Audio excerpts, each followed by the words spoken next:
มื้อนี้พักผ่อนเกี่ยวกับบุญสวงเฮือก่อนพี่น้อง เทศกาลบุญสวงเฮือผ่านพ้นไปมื้อนี้ก็เลยมาติดตามบรรยากาศสองสายน้ำเฮือเมืองก่อนเป็นจังไดเนาะขึ้นซองเบิ่งอยู่ทางเทิงนี่ซะก่อน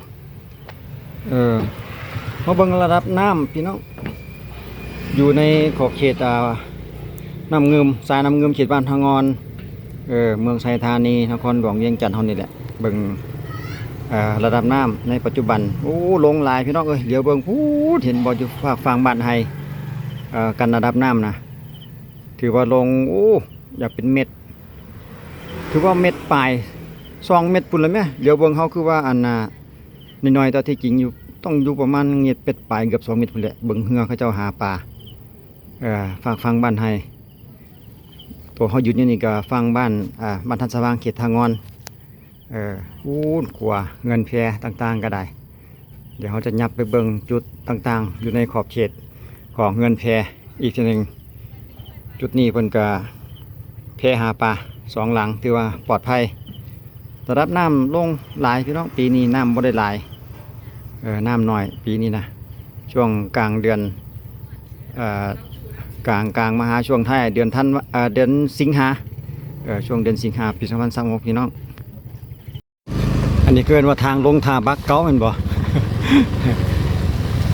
ทางลงไปหาเงินแพอุ่นคำเบิ่งตัวกิ่งว่าจะเป็นขึ้นเท่าใดสลับเงินแพอุ่นคำลงหลายสมควรแหละแต่ว่าทางสายกลางทางสายลุ่มนี่ยังบ่ทันได้เห็นเถื่อเลยเพราะว่ายังสังเกตเห็นเป็นน้ำอยู่ยาวเลยเดี๋ยวเราขี่จักรถจักรลงมาลุมๆทางนี้เบิ่งก่อนนี่บ่เงินแพอุ่นค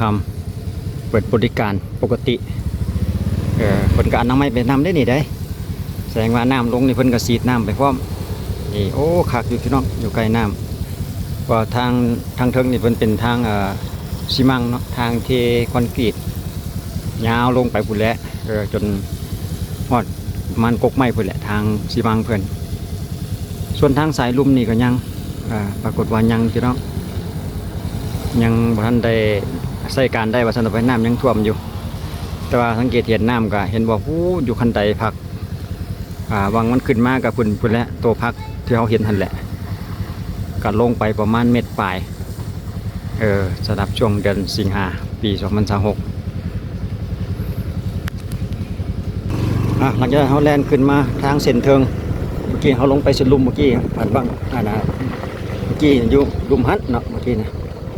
วันเขาแล่นมาเส้นเทิงนี่เส้นเทิงเป็นกันยังลาดยางได้พอแก้ไขไป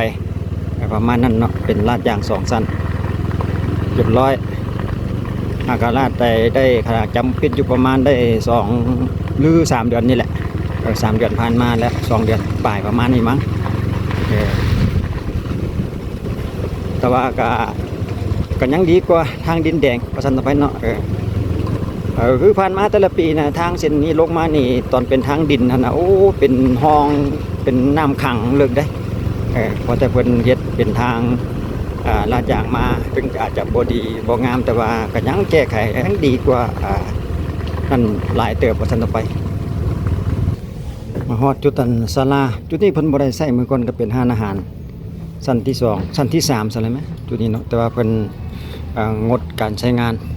ก็เลยพอที่จะย่างเข้ามาเบิ่งบรรยากาศได้สำหรับจุดนี้นี่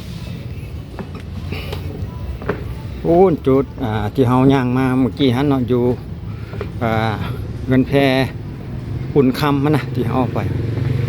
เด็กของน้ำเพิ่นก็ใส่ได้แล้วตัวนี้นะใส่ได้แล้วพี่น้องวังหนึ่งเนี่ยน้ำท่วมมาจนเกือบหอดหลังคาพี่ได้มื้อนี้เฮาก็เลยเบิ่งมุมสูงเอาเงินแพเมืองลาวเงือแพเมืองลาว เปิดกันยังเฮ็ดเป็นขวทางอยู่พี่น้อง3 แยกเพื่อจะเข้ามาหาจุดห้องน้ำแสดงว่าห้องน้ำเพิ่นใช้ได้อย่างปกติแล้วเด้อน้ำก็ลดลงไปตามลำดับจุดที่ว่ากระพุ้นแจ้วขิงโชคดีสำหรับผู้ที่ว่ามักมาใส่บริการมากินมาดื่ม เออสะอาดปลอดภัยแล้วบาดนี่นะอยู่ห่างจากน้ำหลายแล้วล่าสุดข้าพเจ้าลงไปหันท่วมฮอดพุ่นได้ฮอดอนาพื้นของตูบพุ่นได้ล่าสุดที่ลงไปหันนะแต่มาปีนี้ลดลงยกตัวอย่างสมเทียบคือปีที่แล้วนี่ก็อยู่ท่านหลังคาพุ่นได้อยู่กับไผหญ้าพุ่นได้น้ำนะช่วงเดือนสิงหาแบบนี้นี่นะแต่ปีนี้รู้สึกว่าก็เป็นที่น่าพอใจน้ำบ่ได้หลายนะแล้วก็ขึ้นมาน้อยหนึ่งพอดีจุกับตีนพื้นของตูพันนะแล้วก็ลงมาในปัจจุบันเนี่ยลงเป็นที่เรียบร้อยสะอาดปลอดภัยสำหรับสายน้ำเงิมเขตบ้านทางงอนเด้อพี่น้องก้อยของเมืองไซธานีนครหลวงเวียงจันทร์ให้ทุกท่านได้เบิ่งไปนำในปัจจุบันก็ว่าบางท่านอาจจะบ่ท่านได้มีโอกาสได้มา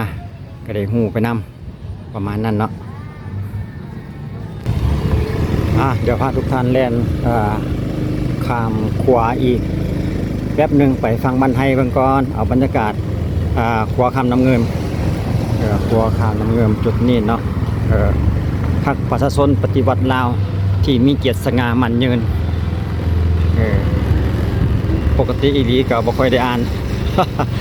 วันนี้พอขึ้นได้เด้โอ้ดอกไฟเพิ่นกำลังเปิดกลางคืนนี่สวยงามเลยแหละ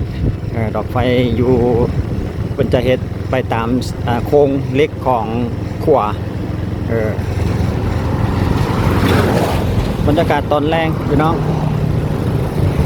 ให้ทุกท่านได้เบิ่งเงินแพลาวเดิมชมเงิมส่วนขวานี่ก็ยังใช้การได้ดีอยู่เลยพี่น้องสังเกตเบิ่งข้าพเจ้าแล่นมานี่ก็แน่นตึบนะบ่มีการโยกเยกจะยังใดก็ถือว่าโอเคหลาย10 ปีก็ว่าได้แล้วเนาะสำหรับขวาคำนำเงิมจุดนี้นี่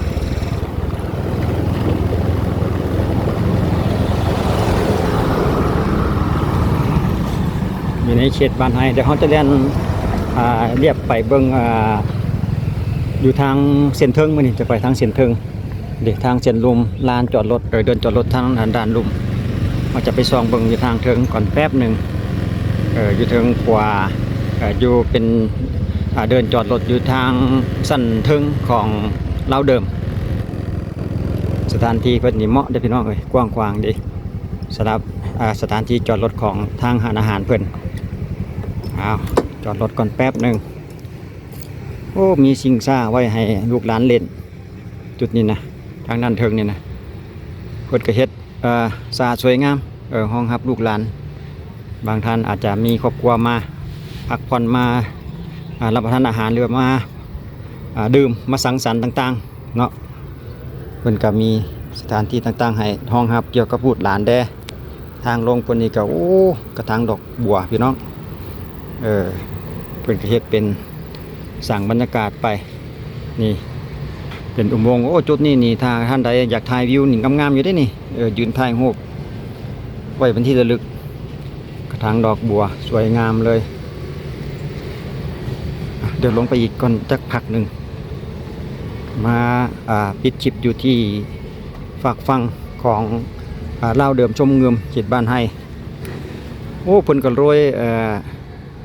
ปูนขาวขาเชื่อไปนำได้หันเนาะเพราะจุดนั้นแต่ละปีเพิ่นจะหลังจากน้ำแห้งลดลงไปแล้วเพิ่นก็จะปลูกผักไปนำได้ปลูกผักภายในห้านอาหารแหละผักปลอดสารเนาะปลูกเองกินเองเพื่อรองรับกับแขกที่ว่ามาเที่ยวหรือว่ามาดื่มมารับประทานอาหารแหละเพิ่นก็สามารถเฮ็ดเองปลูกเองได้เพื่อปลอดสารให้มีความปลอดภัยกับแขกที่ว่ามารับประทานเนาะมากินมาดื่มโอ้ไฟละดินละยิบละยับเนาะกล้องเฮานี่ โอ้เด็กชาวต่างชาติเพิ่นมาได้นี่เด็กเพิ่นกำลังจะเข้าไปใส่บริการรับประทานอาหารประมาณนั่นแหละช่วงแรงๆแขกเพิ่นก็มาเรื่อยกับประมาณซำนี้พี่น้องเอ้ยติดตามเบิ่งอัปเดตสถานการณ์ของสายน้ำเงิมในปัจจุบันลดลงแล้วบ่มีอันใดน่าเป็นห่วงในแต่นี้ต่อหน้าก็ขอให้มีความสุขมีความสุขปลอดภัยกับการมาเที่ยวมาดื่มพี่น้องแต่ว่าท่านใดว่าจะเป็นภายในหรือแขกต่างประเทศเนาะมา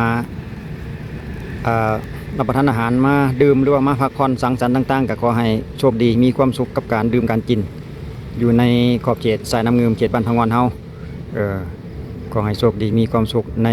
มื้อนี้และก็ต่อหน้าทุกๆปีไปเอาไว้พบพ่อกันอีกในมื้อหน้าถือว่าช่วงใดก็นี้เทศกาลงานบุญสวงเฮือต่างๆนะข้าพเจ้าจะเอา